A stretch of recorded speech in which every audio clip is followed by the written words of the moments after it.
Hello everybody and welcome to my Stamina Nightblade PvP build video. Let's jump right into the stats. As you can see, we are a Wood Elf. Wood Elf is, in my opinion, the best race for the class. Let's go over the passives really quick since they recently changed. Increase our stealth detection radius by 3 meters, that's okay. Increases our movement speed by 10% and our physical and spell penetration by 1.5k for 6 seconds after using a roll dodge, which is really nice. Increase our stamina recovery by 258, which is good. Increase our stamina by 2k and poison resistance by 2.3k, making us immune to the poison status effect. Really, really nice. That all being said, other stamina races also work. Orc would be good. Redguard's fine. Dunmer would actually be really good because you get a little bit more max magicka, so you can use your shade or your image a little bit more often. We are using the Warrior Stone and Dubious Cavern Throne, and we use the Essence of Weapon Crit, giving us the crit buff and health and stamina back. So our max magicka is at 11.5k, which is fine for what we use it. Max health goes up to about 22-23k in PvP, really good. Max stamina 36.4k, really good. Stam recovery 2.2k, weapon damage 3.2, that goes up to almost 5k though, fully buffed, like with continuous and everything. Resistance is almost 18k, and physical penetration 10.3k. So let's buff up really quick. So you can see 4.4k, 50% crit, 2.7k recovery, it's all really strong. The resistances go up to 23.1k. Yeah, I really like this build, guys. So jumping into the sets, first of all we're running a 5-2 setup, 5 medium, 2 heavy. I'm gonna go a little bit more into detail as to why later. Our monster set, as you can see, Bloodspawn, it's just the best in my opinion. It gives us stamina recovery and the 2-piece, we get 14 ultimate and yeah, a lot of resistances when it procs. We're running full impen, by the way, and tri-stat enchants on the big pieces and stamina on the small. Our body set is Bone Pirates, just a max stat, and recovery set really strong. Front bar we have Spriggans, so on the jeweler we have yeah, three Spriggans and full weapon damage. I'm running 1 infused and 2 protective. I actually want to run 2 infused and 1 protective, but the difference isn't gonna be that insane. Our front bar weapon is gonna be the Spriggan's Maul, disease damage and Nirnhound. It's Nirnhound because that increases the weapon damage, which also applies to our healing. We don't really need sharpened because our penetration is very strong. The disease damage is just here to get the chance to apply the defile. I'm also running poisons sometimes, like the escapist poisons or the double dot. So I'm running a Maul because it's here, because of the heavy weapons passive. Maces cause your attacks to ignore 20% of your target's physical resistance. So since penetration is the direct counter to resistance, that means basically we get 20% more penetration, right? And people generally run between 15 and 33k resistances in PvP, mostly, right? So that gives us basically 3 to 6.5k penetration, depending on what target we're fighting, right? So that is really strong, because you add that to the 10.3k we already have, and then add the major fracture. It's really strong. Back bar, Master's Bow infused, weapon damage enchantment. Yeah, it gives us 301 weapon damage against targets afflicted by our poison arrow, so that's the poison injection.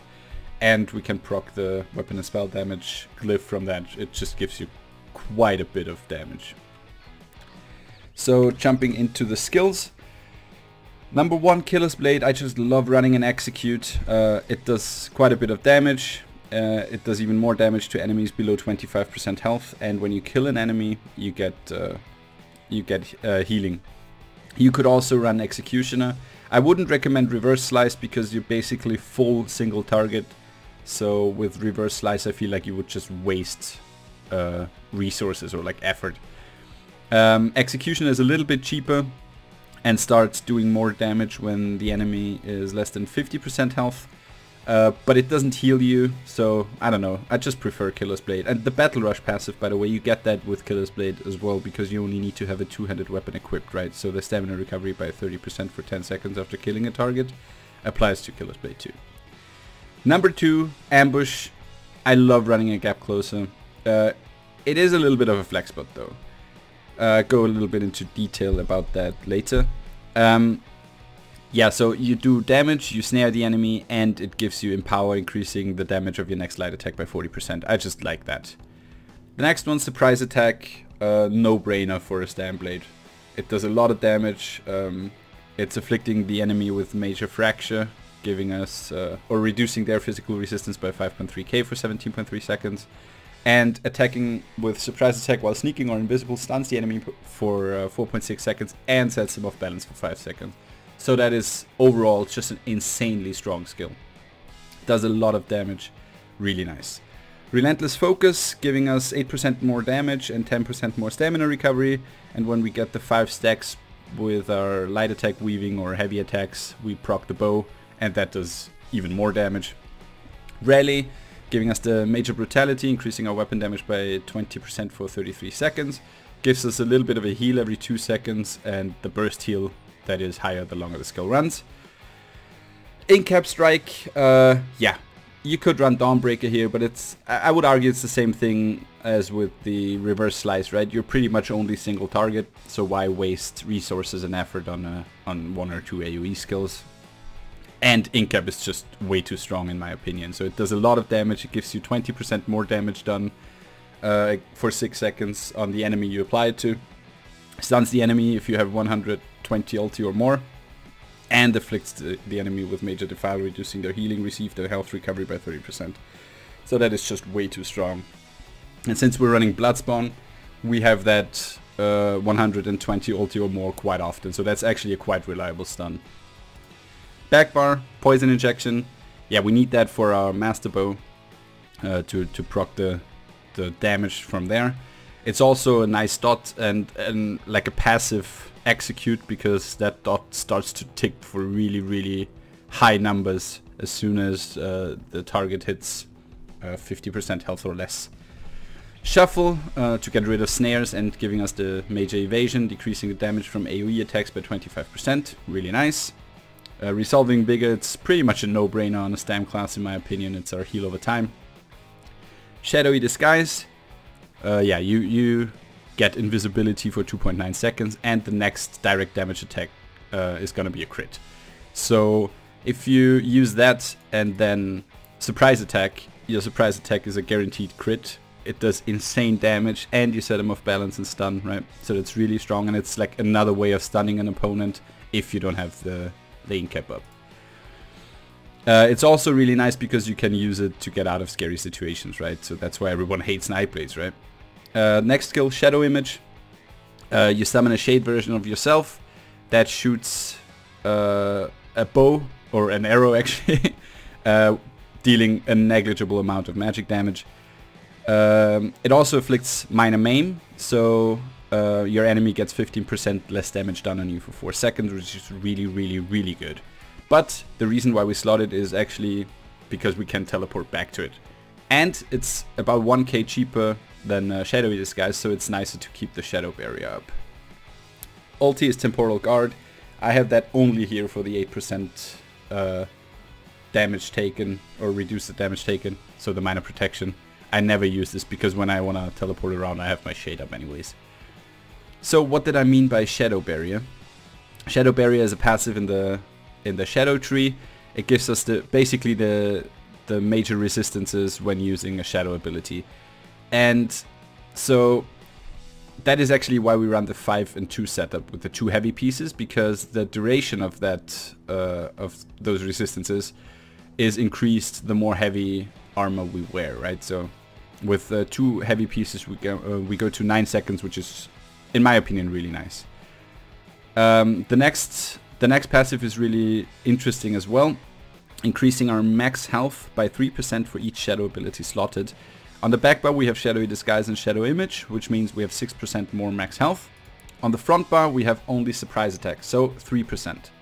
So we're missing out on 3% max health. It isn't a lot, But if you're really unlucky, you can weapon swap into a Sorc Execute, and that sucks. So, either you're aware of that and you keep your Vigor up, as you should anyways, right? Or you can slot Mass Hysteria instead of Ambush here. Why instead of Ambush? Because, especially if you're a Wood Elf, you get the 10% more movement speed after dodge rolling. If you dodge roll on your bow bar, right, you get 40% more movement speed, so you don't really need the Gap Closer. So I feel like that's the one skill that you can get rid of. Mass Hysteria costs quite a bit of Magicka, so the thing is, like, if you want to use that, keep an eye on your Magicka, because the Magicka sustain isn't insanely high. So especially no CP, that can be a little bit of a troubling thing. But yeah, it's a very reliable stun. And gives minor maim to the enemy as well. So yeah, if you want to run that, definitely do that. So with that all being said, let's go to the combo. I think pretty much everyone's aware of the Nightblade combo, right?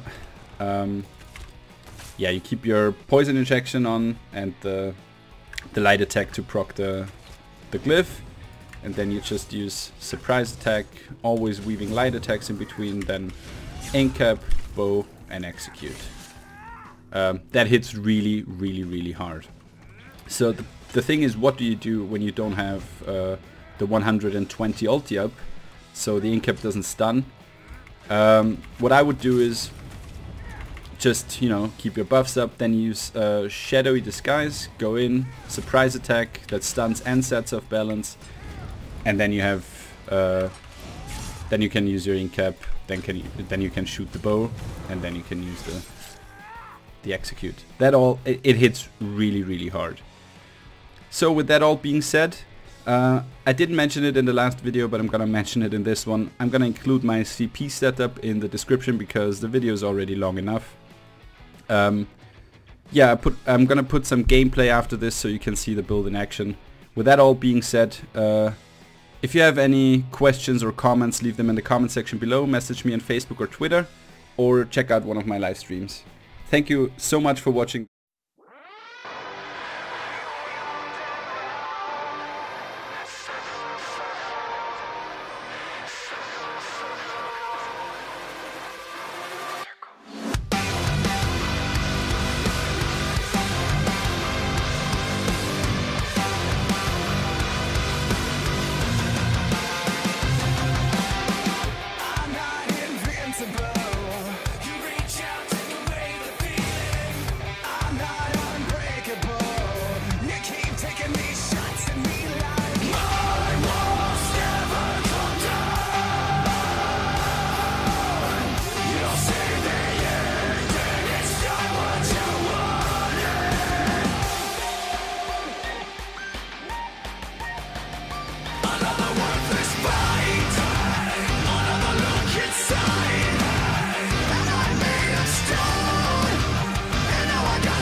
your side.